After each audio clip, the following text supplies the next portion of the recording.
야, 거지 새끼가 어디 감히 대기업에 이력서를 내. 내 몰골을 좀 봐라. 여기가 무슨 무료 급식소인 줄 알아?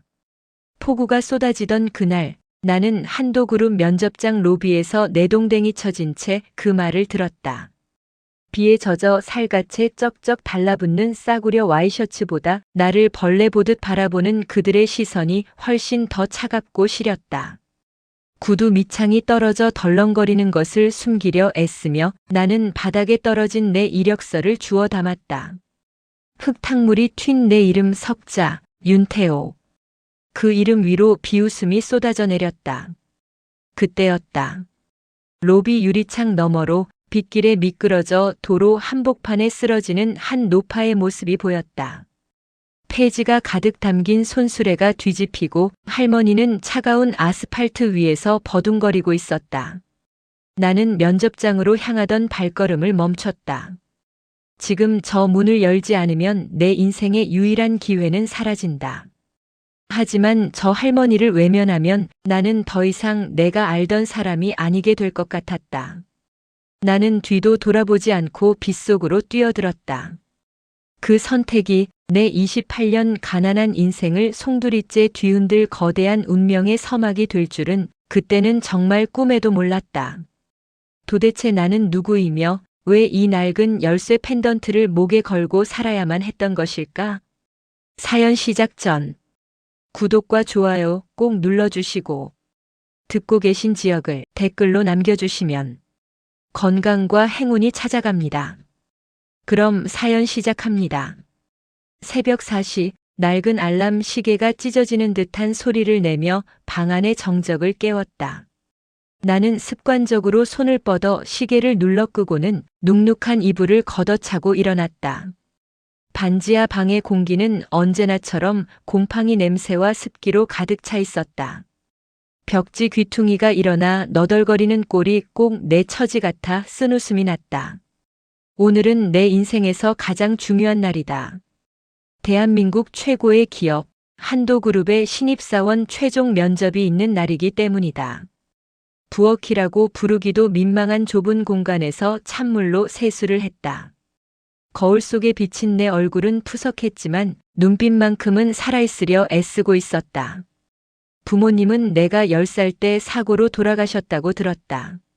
얼굴조차 기억나지 않는 그분들이 나에게 남겨준 유일한 유산은 목에 걸린 낡은 금색 열쇠 펜던트 하나였다. 적어도 사람답게는 살고 싶습니다. 나는 수천 번도 더 되뇌었던 그 말을 입 밖으로 내뱉어 보았다. 가난은 죄가 아니라지만 이 세상은 가난을 죄보다 더 가혹하게 벌하곤 했다. 배달 일을 하다가 오토바이에서 넘어져 무릎이 깨져도 공사판에서 벽돌을 나르다 허리가 끊어질 것 같아도 나는 그저 웃으며 견뎌야 했다. 그래야만 살아남을 수 있었으니까. 어제 세탁소에서 겨우 찾아온 저가형 정장을 꺼내 입었다. 소매 끝이 조금 짧았지만 나름대로 단정해 보였다. 할머니는 안 자고 계신지 옆방에서 삐걱거리는 소리가 들려왔다. 나를 거두어 키워주신 장미자 할머니. 피 한 방울 섞이지 않은 나를 위해 평생 폐지를 주워가며 나를 공부시킨 분이다. 태호야, 벌써 나가니? 할머니의 쉰 목소리가 문틈으로 새어나왔다. 나는 할머니가 걱정하실까봐 얼른 옷매무새를 가다듬고 대답했다. 네, 할머니. 오늘 면접 잘 보고 올게요. 비가 많이 오니까 할머니는 오늘은 나가지 마세요. 제발요. 할머니는 대답 대신 힘없는 기침 소리만 내셨다. 나는 신발장 구석에 놓인 밑창이 다 닳아버린 구두를 신었다. 빗줄기가 창문을 때리는 소리가 심상치 않았다. 지하철역까지 뛰어가며 나는 마음속으로 간절히 기도했다. 제발 이번 한 번만, 신이 계시다면 제발 이번 한 번만 내 손을 잡아달라고. 하지만 한도그룹 본사 로비에 도착했을 때 내 기대는 여지없이 무너졌다. 번쩍이는 대리석 바닥, 고급스러운 향기, 그리고 완벽한 수트를 차려입은 지원자들 사이에서 나는 이물질 같았다. 로비 한복판에서 안내 직원이 나를 위아래로 훑어보더니 노골적으로 인상을 찌푸렸다. 지원자 맞으세요? 복장이 좀 무슨 일 하다가 오셨나 봐요. 그의 비아냥거림에 나는 얼굴이 화끈거렸다. 그때였다. 창밖 도로에서 쾅 하는 소리와 함께 날카로운 비명소리가 들렸다. 사람들이 웅성거리며 유리창 쪽으로 몰려들었다. 빗줄기 사이로 익숙한 보랏빛 스카프가 보였다. 할머니였다. 집에 계시라고 그렇게 당부했건만 할머니는 기어코 젖은 박스 더미를 실은 수레를 끌고 나오셨던 모양이다. 트럭 한 대가 급정거에 있었고 할머니는 그 앞 빗물 웅덩이에 쓰러져 계셨다. 내 머릿속은 하얗게 변했다. 지금 나가면 면접은 끝이다. 하지만 우리 할머니가 죽을지도 모른다. 내 마음속에서 두 목소리가 격렬하게 싸웠다. 태호야, 정신 차려. 이 면접을 망치면 평생 저 바닥에서 못 벗어나. 아니야, 사람이 먼저잖아.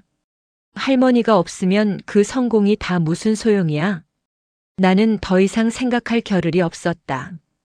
이력서를 바닥에 내팽개치고 문을 박차고 나갔다. 뒤에서 이보세요.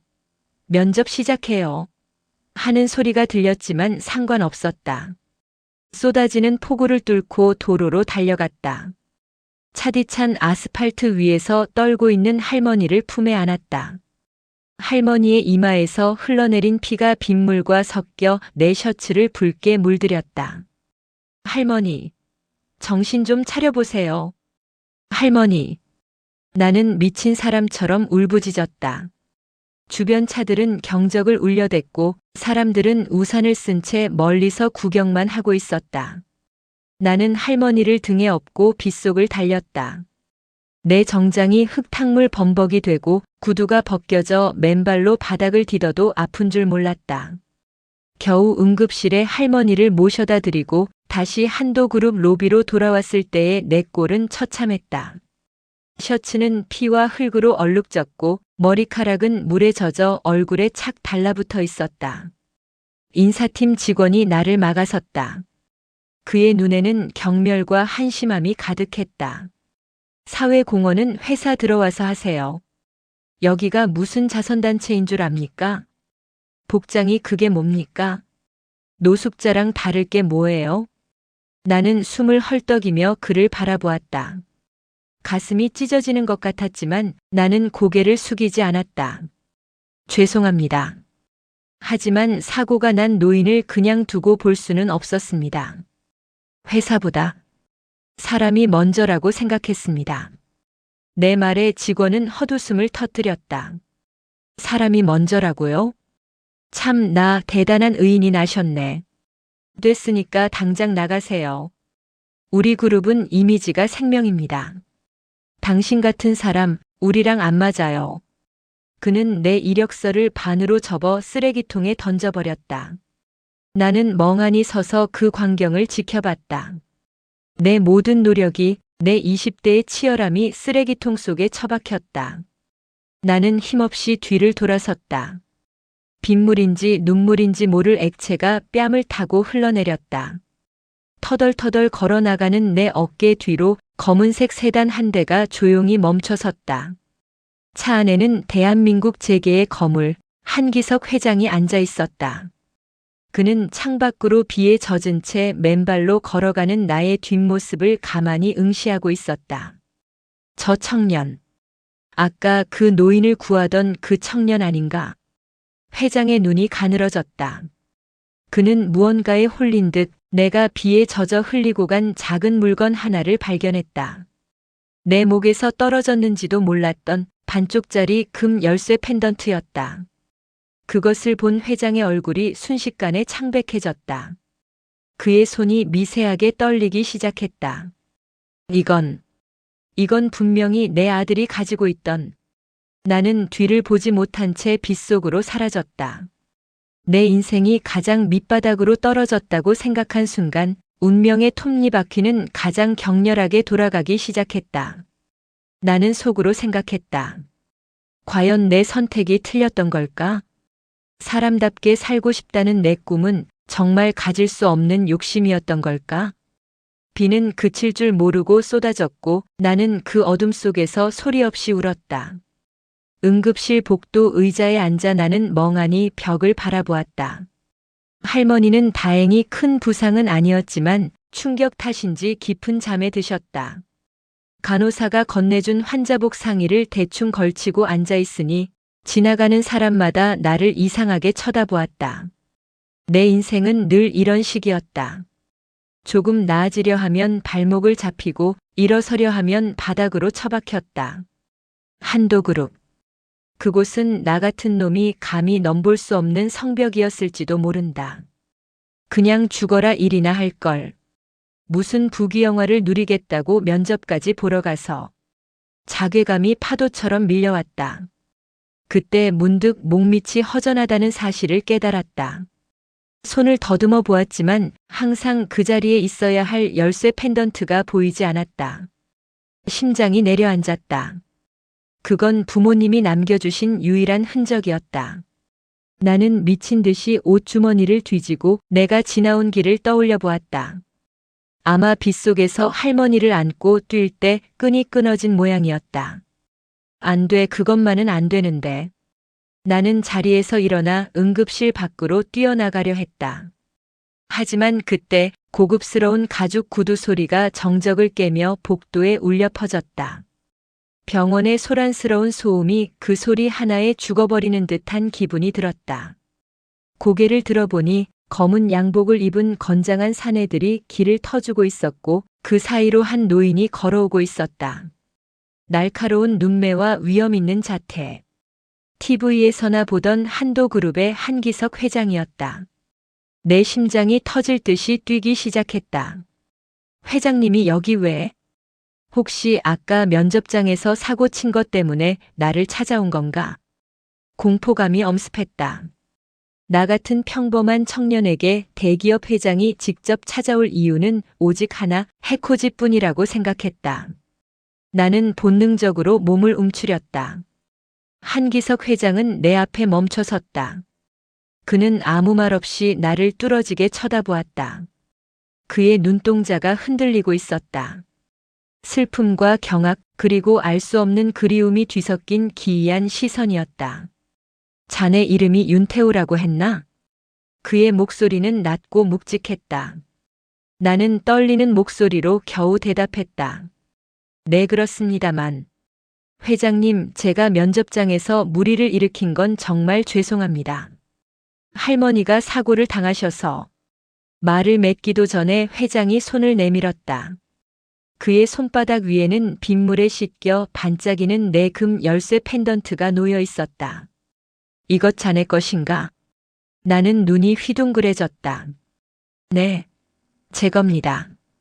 그걸 어디서 감사합니다, 회장님. 정말 소중한 물건이거든요. 내가 펜던트를 받으려 손을 뻗자 회장은 그것을 쉽게 내주지 않았다. 그는 마치 보물이라도 다루듯 펜던트를 손가락으로 매만졌다. 이 열쇠, 어디서 난 건지 물어도 되겠나? 나는 의아했지만 솔직하게 대답했다. 부모님이 남겨주신 겁니다. 어릴 때 사고로 돌아가셔서 자세한 건 모르지만 이것만은 꼭 간직하라고 들었습니다. 회장의 숨소리가 거칠어졌다. 그는 펜던트 뒷면을 유심히 살폈다. 그곳에는 아주 작게 H, D라는 이니셜이 새겨져 있었다. 그건 한도그룹의 약자이기도 했다. 혹시 아니야, 설마 그럴 리가 없어. 그날 사고로 모두 죽었다고 했거늘. 나는 회장의 눈에서 찰나의 흔들림을 보았다. 그는 갑자기 고개를 돌려 수행원에게 무언가를 낮게 지시했다. 그들의 태도는 정중했지만 강압적이었다. 윤태호 군, 잠시 실례가 안 된다면 우리와 함께 가주겠나? 물어볼 것이 아주 많네. 나는 당황했다. 회장님, 저는 할머니를 돌봐야 합니다. 그리고 저는 잘못한 게 없네. 해치려는 게 아니네. 오히려 자네에게 큰 빚을 졌을지도 모른다는 생각이 들어서 그러네. 회장의 말투는 단호했다. 그는 나를 한도그룹 본사로 데려갔다. 아까 쫓겨났던 그 로비를 이제는 회장의 바로 옆에서 당당히 걸어 들어갔다. 나를 비웃던 인사팀 직원이 입을 벌린 채 우리를 바라보았지만 회장은 그를 눈길조차 주지 않고 지나쳤다. 회장실에 앉아 따뜻한 차를 마시면서도 나는 불안을 떨칠 수 없었다. 이건 현실이 아니야. 꿈일 거야. 가난한 고학생이 하루아침에 회장님을 만나다니. 회장은 서랍 깊숙한 곳에서 낡은 사진첩 하나를 꺼냈다. 그 속에는 한 남자가 나를 꼭 닮은 미소를 지으며 웃고 있었다. 그리고 그의 목에는 내 것과 똑같이 생긴 금 열쇠 펜던트가 걸려 있었다. 내 아들이다. 18년 전 교통사고로 아내와 함께 세상을 떠났지. 그리고 내 손자 녀석도 그날 실종됐네. 경찰은 아이도 현장에서 주거 시신이 유실된 거라고 했지만 나는 믿지 않았어. 나는 차 잔을 든 채 굳어버렸다. 18년 전, 나도 그 무렵에 장미자 할머니를 만났다. 할머니는 늘 말씀하셨다. 비 오는 날 피투성이가 된 채 길가에 버려진 나를 주었다고. 설마 내가 저 사진 속 남자의 아들이라고? 에이, 아니야. 그럴 리 없어. 이건 드라마에서나 나오는 이야기잖아. 내 마음속에서 부정의 소리가 소리쳤다. 하지만 내 심장은 이미 진실을 직감한 듯 미친 듯이 뛰고 있었다. 그때 회장실 문이 거칠게 열리며 한 남자가 들어왔다. 회장의 동생이자 그룹의 부회장인 한정민이었다. 그는 나를 보자마자 눈동자를 심하게 떨더니 이내 차가운 가면을 썼다. 형님, 이게 무슨 일입니까? 웬 노숙자 같은 놈을 회장실까지 들이시고. 한정민의 목소리에는 살기가 느껴졌다. 그는 나를 쳐다보는 것이 아니라 내 목에 걸려 있어야 할 그 펜던트를 쳐다보고 있었다. 나는 본능적으로 느꼈다. 저 남자는 내가 여기 있는 것을 극도로 싫어하고 있다. 단순한 혐오가 아니라 무언가 들켜서는 안 될 비밀을 가진 자의 공포였다. 회장은 차갑게 대꾸했다. 자네가 상관할 일 아니네. 나가보게. 한정민은 주먹을 꽉 쥔 채 나를 노려보며 밖으로 나갔다. 그가 나가는 순간 나는 소름 돋는 예감을 느꼈다. 저 남자가 내 부모님의 죽음과 관련이 있을지도 모른다는 의심. 회장은 다시 나를 보며 부드럽게 말했다. 태우군, 유전자 검사를 해보지 않겠나? 자네가 누구인지, 우리가 누구인지 알아야겠네. 나는 아무 말도 할 수 없었다. 내 손에 쥔 반쪽짜리 열쇠가 너무나 무겁게 느껴졌다. 이 열쇠가 열게 될 진실의 문 뒤에 무엇이 기다리고 있을지 나는 두려우면서도 멈출 수 없었다. 적어도 사람답게 살고 싶다고 했지. 이게 그 시작인 걸까? 아니면 더 큰 지옥의 시작인 걸까? 나는 침을 꿀꺽 삼키며 회장의 눈을 똑바로 쳐다보았다. 회장실을 나오던 그 짧은 복도가 마치 끝이 보이지 않는 낭떠러지처럼 느껴졌다. 내 손에 쥔 차가운 열쇠의 감촉이 자꾸만 나를 현실로 끌어내렸다. 엘리베이터를 기다리는 내내 등 뒤를 찌르는 한정민 부회장의 시선이 느껴져 소름이 돋았다. 그는 내가 로비를 벗어나기도 전에 나를 가로막아 세웠다. 야, 너. 그의 목소리는 낮았지만 그 안에는 짐승 같은 포악함이 서려 있었다. 나는 멈춰 서서 그를 바라보았다. 재벌가 부회장이라는 직함에 어울리지 않는 저열한 눈빛이었다. 돈이 필요하면 말을 해. 얼마면 되겠니? 이런 가짜는 연극으로 우리 형님 마음 흔들 생각 말고 내 수준에 맞는 곳으로 꺼지란 말이다. 나는 입술을 꽉 깨물었다. 모욕감에 가슴이 뜨거워졌지만 나는 비굴하게 고개를 숙이지 않았다. 돈 때문에 이러는 거 아닙니다. 저는 그저 제가 누구인지, 왜 우리 부모님이 그렇게 돌아가셔야 했는지 알고 싶을 뿐입니다. 내 말에 한정민이 비릿한 웃음을 지었다. 그는 내 멱살을 잡을 듯 다가와 귓속말을 내뱉었다. 부모? 길바닥에서 죽은 내 부모가 누구든 상관없어. 내가 감히 한도그룹의 핏줄이라도 되는 양굴면 그때는 내 할머니 목숨도 보장 못해. 알아들어? 할머니라는 말에 내 안에서 무언가 툭 끊어지는 소리가 났다. 나를 괴롭히는 건 참을 수 있었지만 평생 나를 위해 헌신한 할머니를 건드리는 건 용납할 수 없었다. 나는 그의 손을 거칠게 뿌리쳤다. 할머니 이름 함부로 입에 올리지 마십시오. 부회장님이야말로 무엇이 그렇게 두려워서 이제 막 나타난 저 같은 놈에게 겁을 주시는 겁니까? 한정민의 얼굴이 불그락불락 변했다. 그는 손을 들어 나를 치려다 로비의 수많은 눈을 의식했는지 간신히 참아냈다. 나는 그를 뒤로 하고 병원으로 향했다. 머릿속이 복잡해 터질 것만 같았다. 혹시 내가 정말 그분의 손자라면 저 남자가 내 부모님을 생각하고 싶지 않은 끔찍한 가설이 머릿속을 맴돌았다. 병실에 도착했을 때 할머니는 깨어나 멍하니 창밖을 보고 계셨다. 내 기척을 느낀 할머니가 천천히 고개를 돌렸다. 그런데 할머니의 눈빛이 평소와 달랐다. 맑고 따뜻하던 눈동자가 마치 안개가 낀 것처럼 흐릿했다. 태우 왔니? 나는 할머니 곁으로 다가가 거친 손을 잡았다. 네, 할머니. 어디 아픈 데는 없으세요? 의사 선생님이 좀 더 쉬어야 한대요. 할머니는 내 손을 만지작거리더니 갑자기 내 목덜미를 더듬기 시작했다. 펜던트가 사라진 것을 확인한 할머니의 안색이 순식간에 창백해졌다. 그건, 그 열쇠 어디 갔니? 태우야, 그거 잃어버리면 안 된다. 그게 있어야 내가 살 수 있어. 할머니의 목소리가 떨리고 있었다. 나는 할머니를 안심시키려 애쓰며 대답했다. 걱정 마세요, 할머니. 회장님이 가지고 계세요. 잠시 빌려드린 거예요. 그 순간 할머니가 내 팔을 강하게 움켜쥐었다. 손톱이 살을 파고들 정도로 강한 힘이었다. 회장님이라니?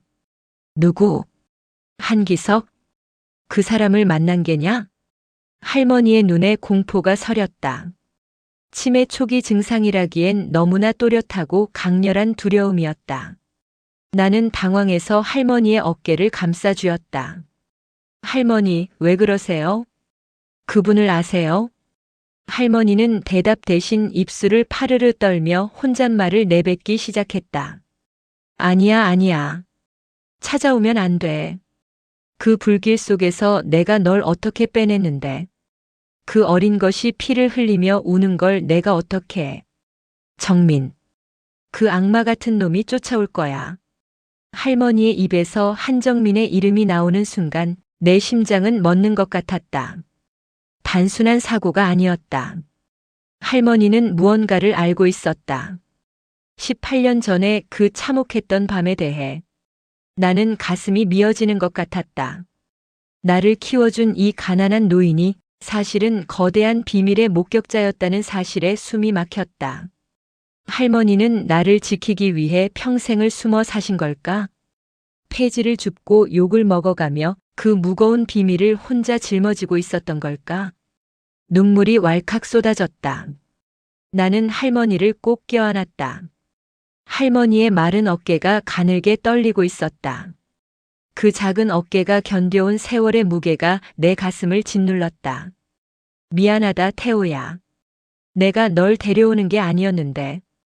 그냥 경찰에 맡겼어야 했는데. 내가 욕심이 나서. 내가 너무 예뻐서. 할머니는 울음을 터뜨렸다. 그건 참회이자 고백이었다. 나는 할머니의 눈물을 닦아내며 속으로 다짐했다. 아니에요, 할머니. 할머니 덕분에 내가 살았어요. 이제 제가 할머니를 지킬게요.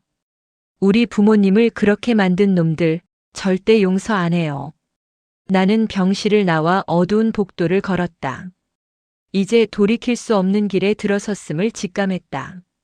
내가 평범한 윤태호로 살든 한도그룹의 손자로 살든 진실은 밝혀져야만 했다. 가슴 속에서 분노가 불길처럼 타올랐다. 슬픔은 이미 단단한 증오로 변해가고 있었다. 배신감과 억울함이 파도처럼 밀려와 내 온몸을 휘감았다. 나는 전화를 걸었다. 회장실에서 받아온 비서의 번호였다. 저 윤태호입니다. 유전자 검사 지금 당장 받겠습니다. 내 목소리는 차분했지만 서슬퍼런 칼날 같았다. 이제부터 시작이다. 나를 버린 세상과 나를 죽이려 했던 자들을 향한 나의 전쟁이. 유전자 검사를 위한 혈액 채취는 순식간에 끝났다. 차가운 주사바늘이 살을 파고들 때 나는 고통보다 시원함을 느꼈다. 이제 이 피가 나를 증명해 줄 것이다. 결과가 나오기까지 일주일. 그 시간 동안 나는 가만히 앉아 기다릴 수 없었다. 나는 할머니의 기억 속에 파묻힌 18년 전의 흔적을 찾아 나서기로 했다. 먼저 찾아간 곳은 사고가 났던 지점 근처의 오래된 파출소였다. 비바람에 낡은 간판이 덜렁거리는 그곳에서 나는 퇴직을 앞둔 한 늙은 경찰을 만났다. 18년 전 한도그룹 아들 사고 말입니까? 그는 내 질문에 담배를 깊게 빨아들였다가 내뱉었다. 연기 사이로 보이는 그의 눈빛에 귀찮음과 의구심이 스쳤다. 그때 난리도 아니었지. 비가 억수같이 쏟아지던 날이었어. 차는 전복돼서 불이 붙었고 시신은 형체를 알아볼 수 없을 정도였으니까. 나는 마른 침을 삼키며 물었다. 아이는 어땠나요? 정말 현장에서 사망한 게 맞습니까? 경찰은 나를 유심히 쳐다보더니 목소리를 낮췄다. 사실 그게 미스터리였어. 차 안에는 부부의 시신뿐이었거든. 카시트는 비어 있었고 우리는 빗물에 떠내려갔거나 튕겨나갔다고 결론지었지만 수색을 아무리 해도 아이 시신은 안 나왔지. 그런데 윗선에서 서둘러 종결하라고 압박이 내려오더군. 윗선? 부회장 한정민이었겠지. 심장이 요동쳤다. 단순한 실종이 아니었다. 의도적인 은폐였다. 나는 그에게 당시 사고 리포트를 볼 수 있느냐고 물었지만 그는 고개를 저었다. 이미 오래전 자료라 폐기되었거나 본청으로 넘어갔을 거라고 했다. 나는 포기하지 않고 당시 사고를 취재했던 기자를 찾아 헤맸다. 수소문 끝에 만난 전직 기자는 이제 작은 꽃집을 운영하고 있었다. 그는 내 얼굴을 보더니 쥐고 있던 가위를 떨어뜨렸다. 세상에 한진우 본부장이 살아 돌아온 줄 알았네. 한진우. 회장님의 아들이자 내 아버지의 이름이었다. 그는 떨리는 손으로 창고에서 낡은 스크랩북 하나를 꺼내왔다. 당시 사고 현장 사진일세. 공개되지 않은 것들이지.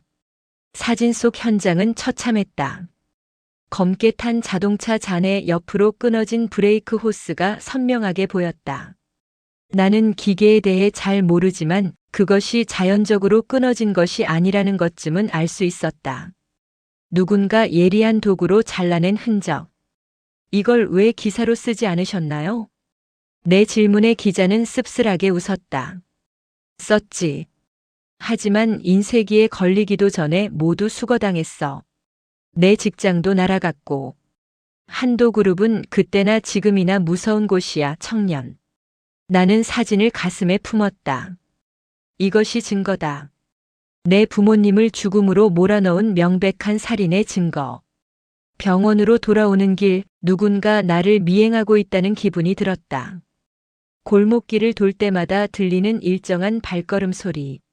나는 일부러 사람들이 많은 시장통으로 발길을 돌렸다. 하지만 그들은 끈질겼다. 한정민 내놈들이 벌써 움직이는 거냐? 나는 좁은 골목으로 뛰어들어갔다. 막다른 길이었다. 뒤를 돌자 검은 정장을 입은 사내 셋이 나를 에워쌌다. 조용히 같이 가자. 회장님께 가는 길이니까. 그들의 말은 거짓이었다. 회장님이 나를 부른다면 비서를 보냈을 것이다. 이들은 한정민의 사냥개들이었다. 나는 바닥에 떨어진 쇠파이프를 집어들었다. 공사판에서 다져진 몸은 본능적으로 전투 태세를 갖췄다. 회장님이 아니라 지옥으로 가는 길 아니냐? 나는 죽기 살기로 덤벼들었다. 한 놈의 옆구리를 걷어차고 다른 놈의 팔을 내리쳤다. 하지만 수적 열쇠를 이기기는 힘들었다. 머리에 강한 충격이 전해지며 시야가 흐려졌다. 그때였다. 날카로운 경찰차 사이렌 소리가 들려왔다. 사내들은 당황하며 서둘러 도망쳤다. 나는 벽을 짚고 간신히 버티며 서 있었다. 누군가 신고를 한 걸까? 흐릿한 시야 너머로 한기석 회장의 전용 차량이 보였다. 차에서 내린 사람은 다름 아닌 회장님이었다. 태호야, 괜찮으냐? 회장님이 달려와 나를 부축했다. 그의 눈에는 진심 어린 걱정이 가득했다. 나는 정신을 잃어가는 와중에도 그에게 사진 뭉치를 내밀었다. 회장님 보세요. 사고가 아니었어요. 제 부모님은 살해당하신 겁니다. 회장님의 손이 사진을 받아들며 심하게 떨렸다. 그는 내 머리에서 흐르는 피를 손수건으로 닦아주며 오열했다. 내가 미안하다. 내가 이 집안을 지옥으로 만들었구나. 내 아들을 죽인 놈이 내 곁에 있었는데 그것도 모르고. 나는 회장님의 품 안에서 의식을 잃어갔다. 하지만 입가에는 작은 미소가 번졌다. 진실의 조각이 맞춰지고 있었다.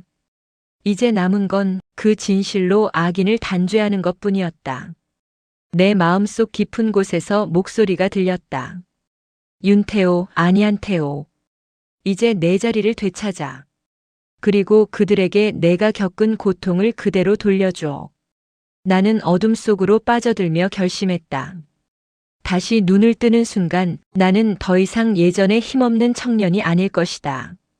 병원 침대 옆에 놓인 하얀색 봉투가 마치 거대한 폭탄처럼 보였다. 그 안에는 내 28년 인생을 완전히 뒤집어버릴 부인할 수 없는 숫자들이 적혀 있을 것이다. 한기석 회장님은 떨리는 손으로 봉투를 집어들었다. 그의 노쇠한 손가락이 종이를 찢는 소리가 적막한 병실 안에 천둥 소리처럼 크게 울려 퍼졌다. 나는 숨을 쉴 수가 없었다. 내 폐가 쪼그라드는 것 같았고 목구멍엔 뜨거운 덩어리가 걸린 듯 먹먹했다. 회장님의 눈이 종이 위의 글자를 훑어내려갔다. 그의 눈동자가 좌우로 심하게 흔들리더니 이내 커다란 눈물 한 방울이 종이 위로 툭 떨어졌다. 일치한다. 99.9%. 태호야, 내가 정말 내 손자구나. 살아있어 주었구나. 이 할아비를 지옥에서 건져 주었어. 그는 아이처럼 소리내어 울며 나를 끌어안았다. 그의 품에선 오래된 종이 냄새와 씁쓸한 한약 냄새, 그리고 억눌러온 세월의 슬픔이 묻어났다. 나 역시 그를 마주 안았다. 피의 이끌림이라는 것이 이런 것일까? 처음 느껴보는 노인의 온기가 이상하리만치 따뜻하고 익숙했다. 하지만 감동은 짧았다.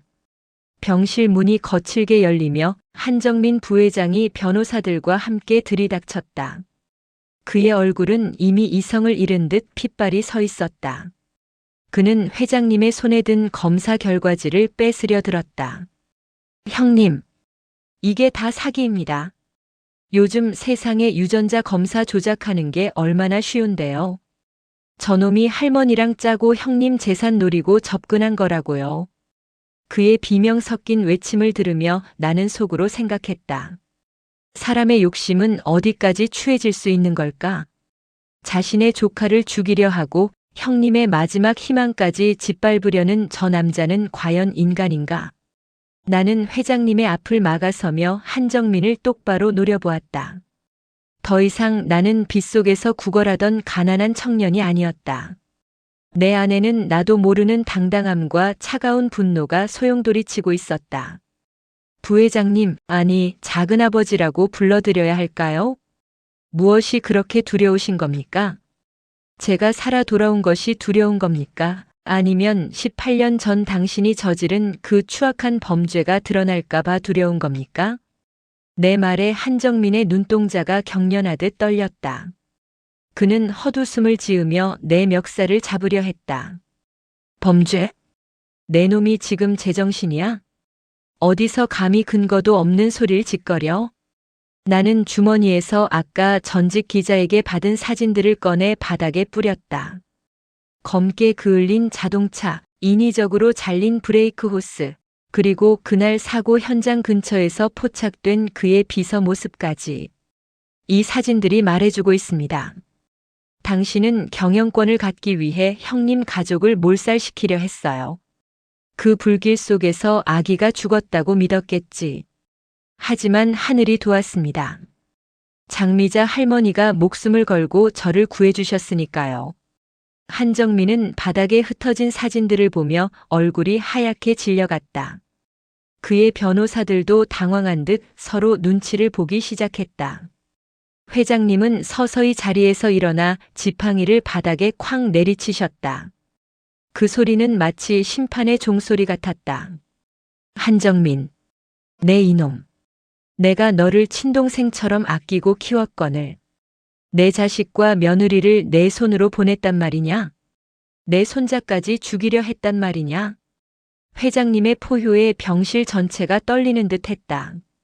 한정민은 무릎을 꿇기는커녕 오히려 광기 어린 웃음을 터뜨렸다. 그래, 내가 했다. 형님이 다 가졌잖아. 똑같이 고생해서 일했는데 왜 형님만 회장이고 나는 영원한 2인자여야 해?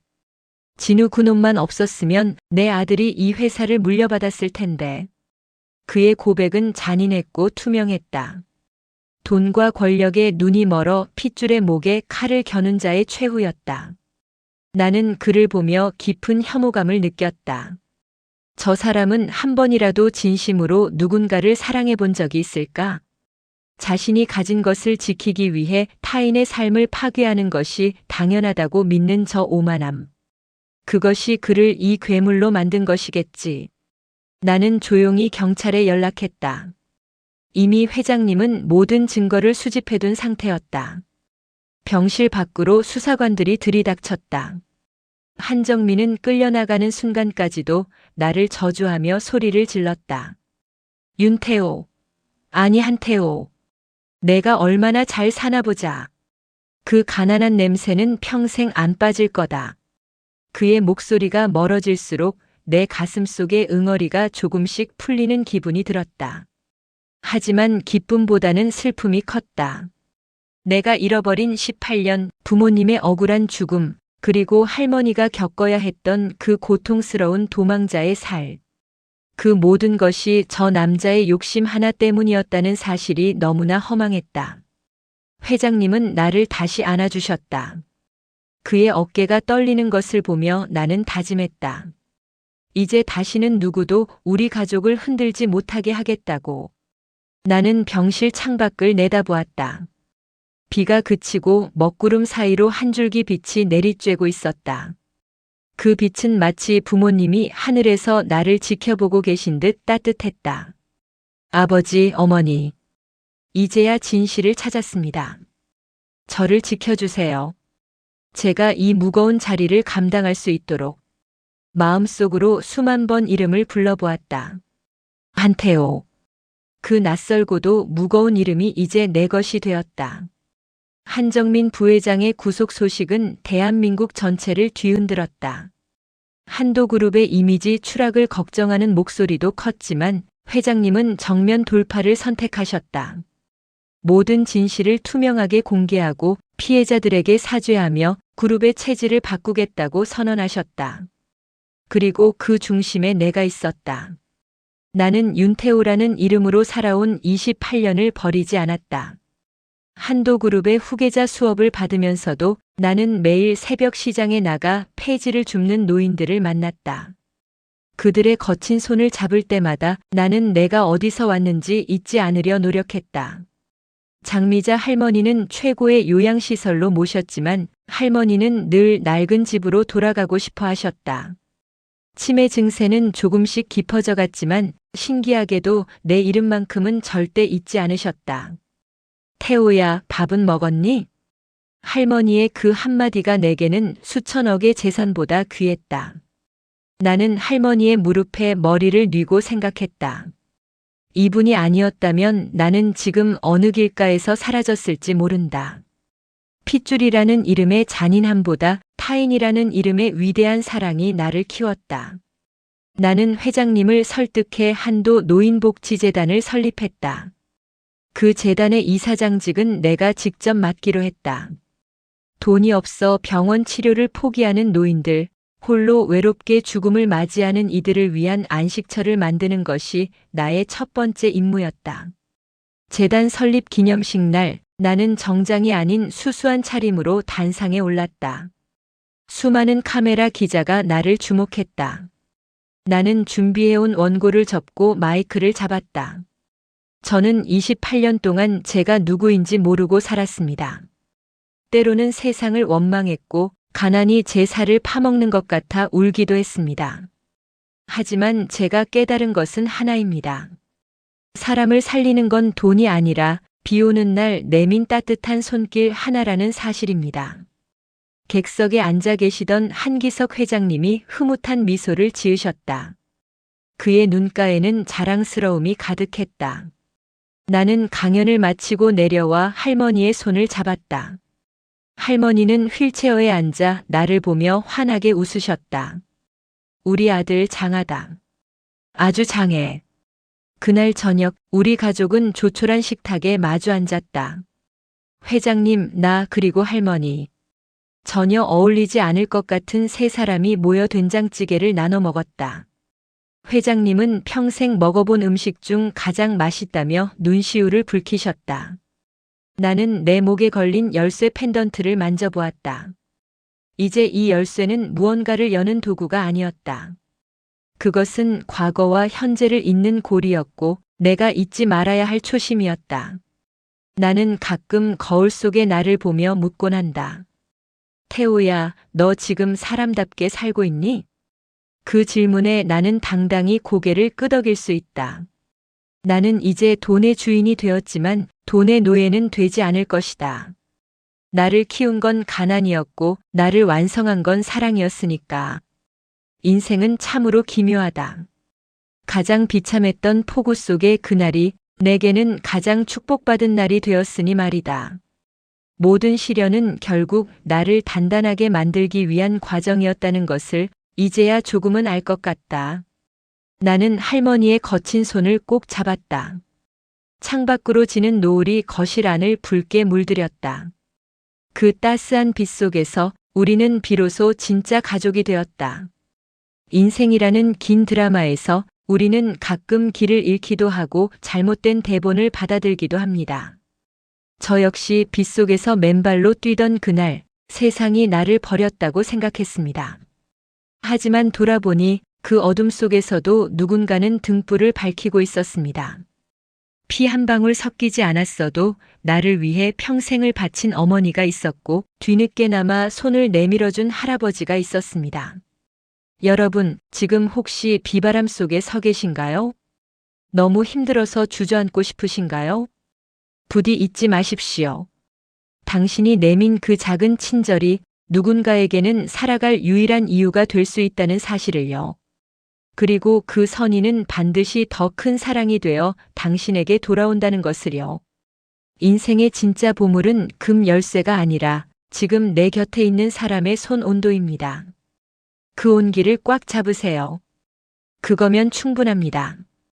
제 이야기는 여기서 끝나지만 여러분의 아름다운 인생 드라마는 오늘도 계속되길 응원하겠습니다.